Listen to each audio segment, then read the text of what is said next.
The January 17th, 1983. This is Joe Todd. Interview with Paul Wiard, W-I-A-R-D. Mr. Wiard, when were you born? November 11th, 1903. Armistice Day. It wasn't then, but it is now. And where were you born? Phoenix, Arizona. Phoenix. Who was your father? Homer Wiard. And who was your mother? Verna. The last name is spelled D-U-M-B-L-E-T-O-N. Dumbleton? Yes. What did your father do? He was worked on a newspaper proofreader. Daily paper in Pittsburgh, Pennsylvania. And you're born in Phoenix? Yes. Okay. How long did you live in Phoenix? Well, they came back east. My parents are from Ohio. Yeah. And they came back east when I was a year old. Mm-hmm. And Back to... we lived in Minerva, Ohio then. Okay. It's a small town, about 2,000 people. And I lived there till I was 16, and my father obtained work on old Pittsburgh Dispatch. And we moved to Pittsburgh, and I lived there until I came here 2 years ago. Yeah. What was Minerva like? Well, it was a town about 2,000 people. It had one grade school and one high school. Mm-hmm. And it was about the average type of town. I don't think there was anything particularly outstanding. They had a pottery and a creamery, dairy business. And they had an 8-room grade school, two-story building.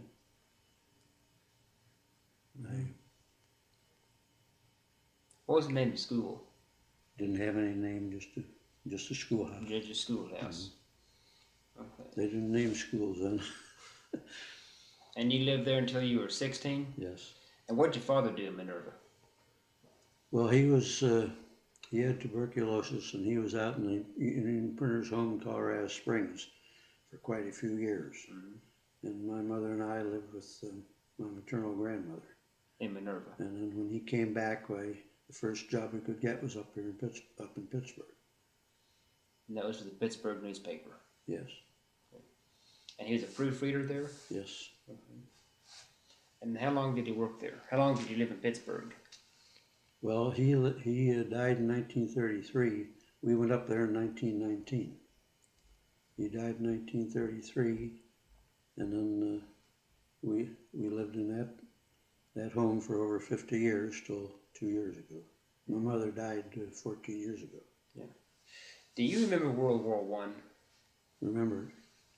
Yes, because that was the Armistice Day in 1919, or the end of the war in 1919, was the month that we moved to Pittsburgh. Yeah. I remember that very well. Yeah. Did your family do any work for the war effort during World War I? No. Mm-hmm. Did many boys from Minerva go to war? Well, there wasn't any of my friends. Mm-hmm. And there were several neighbors' sons. But as far as I know, they all came back. Mm-hmm. What was Armistice Day in Minerva like? Is it a lot of celebrations, or? Well, we moved that year, so I wasn't there for any other Armistice days. Okay. And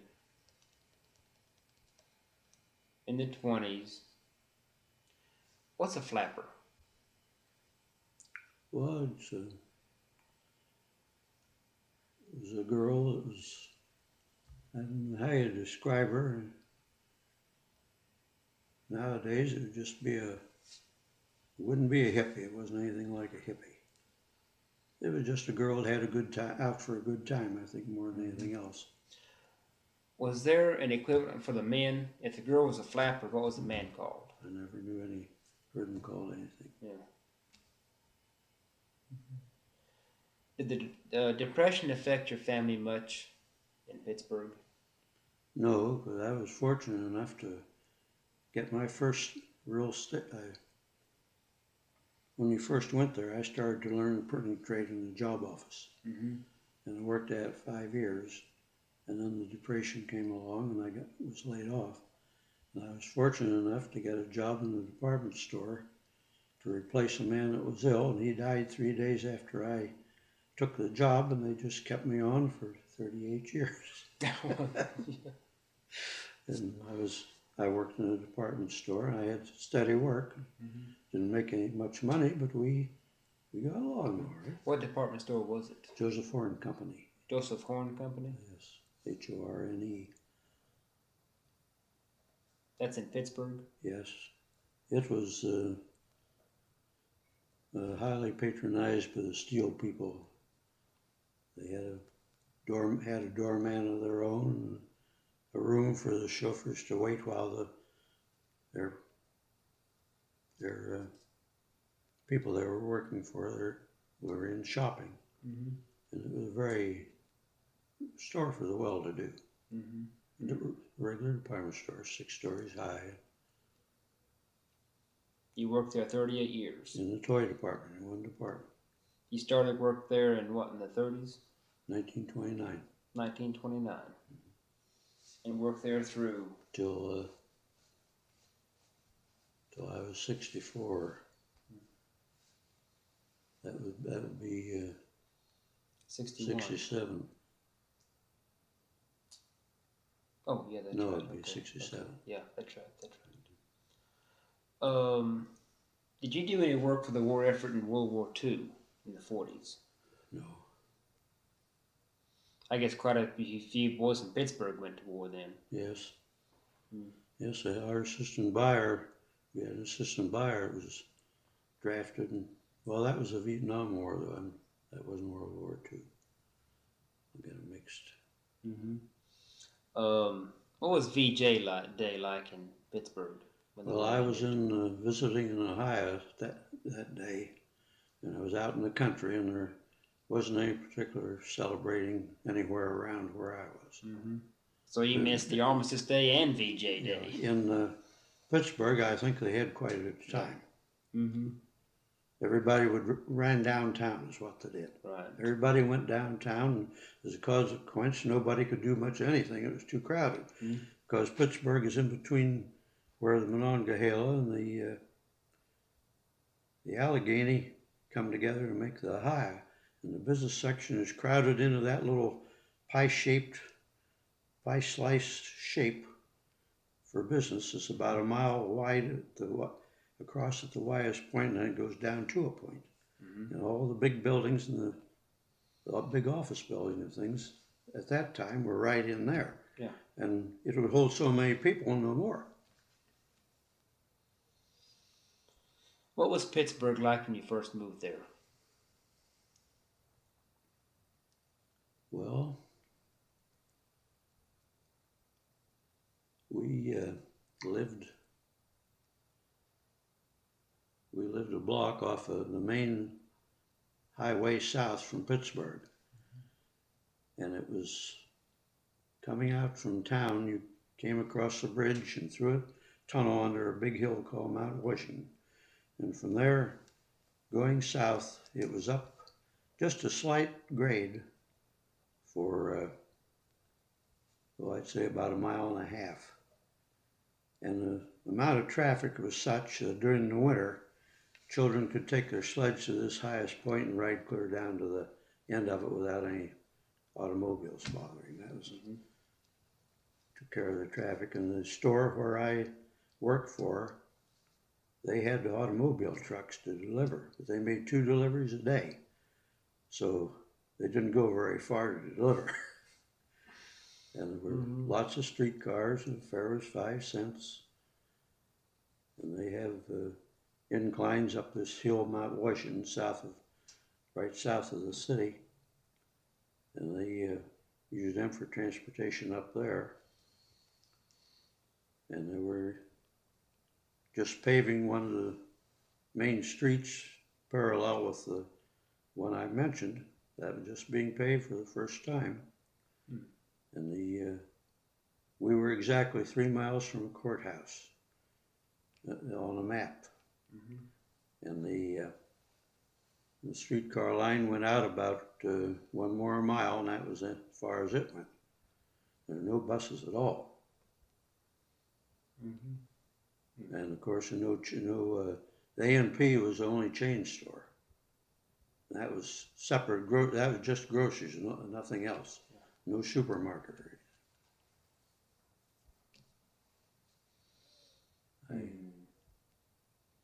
And when did you move to Oklahoma? When? Yeah. 2 years ago this January. 2 years ago. How come you moved out here? Well, I wanted to. After my mother died, I lived alone for several years. I had a 2-story house with a basement on a hillside. And to get down to I was 1 block from the bus line. And to get down to that, I had concrete steps. You go down 1 step and walk 3, and go down another step and walk 3 to get to the foot of the hill. And that was I think 50-some steps. And my work required me to be on my feet all the time, all those years, and climbing step ladders and carrying and lifting. And I was just getting to where I couldn't be too active anymore, and the hill was beginning to get to me. And the ground around my house was sloping, and I couldn't handle a mower without danger to myself. And I just decided it was time I wanted to get out of there. And anything around Pittsburgh that corresponded to where I am now, they had a 2-year waiting list. And my nephew lives here. He'd been here about 10 years. And I had been out to visit him a couple of times. I knew something about Edmond. And he told me about this place being built. And he thought it would be nice for me, and I liked Oklahoma. And I just decided that I'd just come here. Mm-hmm. I'm very glad I did. Good. Because I like the people, and I like the country, and the people in this building are more congenial than any group I ever saw for strangers to get together and learn to know each other and do things together. Oh, good. And the management is very considerate. Mm-hmm. You can, if you want to have any difficulties or you don't like something, if you go and talk to Ann Graham, she'll listen. And you aren't made to feel that you're a grouch because you say something. And one thing about Edmond, the people I think are more considerate of old people than any place I ever was. Because when I came, I went down to Humpty, down south here, to do some grocery shopping. And I wasn't familiar with the store. And I was standing inside the door looking at my list. And one of the stock boys, he was a boy, he wasn't a man, came up. He says, if you'll give me your list, I'll write down the aisle numbers for you. Now, they wouldn't have done that at home, I'll tell you. Yeah. Nobody would have bothered. Mm-hmm. And as long as I lived here, I don't think I have gone downtown. Of course, I walk with a cane. And I don't think I have gone downtown in that length of time that I have gone into a public building and opened a door for myself. Somebody always, if they're behind me, they go around me and hold it open. If they see me coming with their head on me, they wait. Yeah. Now that's truth. They're very nice around here. Well, they are. Yeah. And the way they run their senior center with that van, pick you up any place and take you any place. They don't do that in Pittsburgh. They have them, they'll make 1 round a day for shopping, but you pay for it. And the girls here, they say we're paid by the city, and so they won't take a tip at all. So they're glad to do it. That's good. Do you think we should have gone into Korea? 51. No. or Vietnam either, for that matter. Mm-hmm. Yeah, they were bad situations. I understand you write poetry. Well, I call it light verse. I don't write on any serious subjects. All I have is only 2 of them that are at all serious. Mm-hmm. There's none of them about Oklahoma or anything. Yeah. It's miscellaneous. Mm-hmm. Other poems that I didn't pick out are verses that if you want to see them, all right, but they're what I call the poor ones. Mm-hmm. No, but I'd like to take those and Xerox and then I'll bring the originals back to you. Mm-hmm. You want to go over them again and pick out what you want, or is somebody at my door?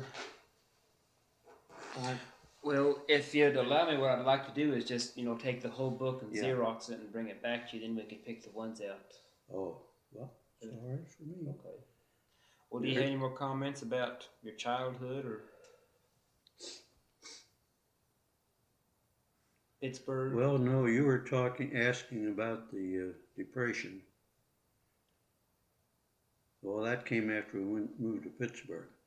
But while my father was in the Union Printer's home, my mother took in washing for a living, and I was in grade school, and I hauled the laundry back and forth, so on and so forth, and cut lawns and things like that. And I remember one time we were down to our last 25 cents. So it's not the first person that happened to, it won't be the last, but and we went to Presbyterian Church. They had a donation for us, came up with an automobile full of food, I remember that time. But otherwise, I don't believe there's anything else you'd be interested in.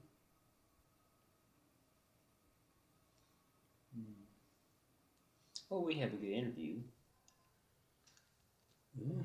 And I appreciate it. Glad to help you out. Yeah, thank you. Are you from Oklahoma City? Yes, sir. I work for the Oklahoma Historical I Society. thought you did. And I'm with the oral history program. It's also called the Living Legends program. Mm-hmm.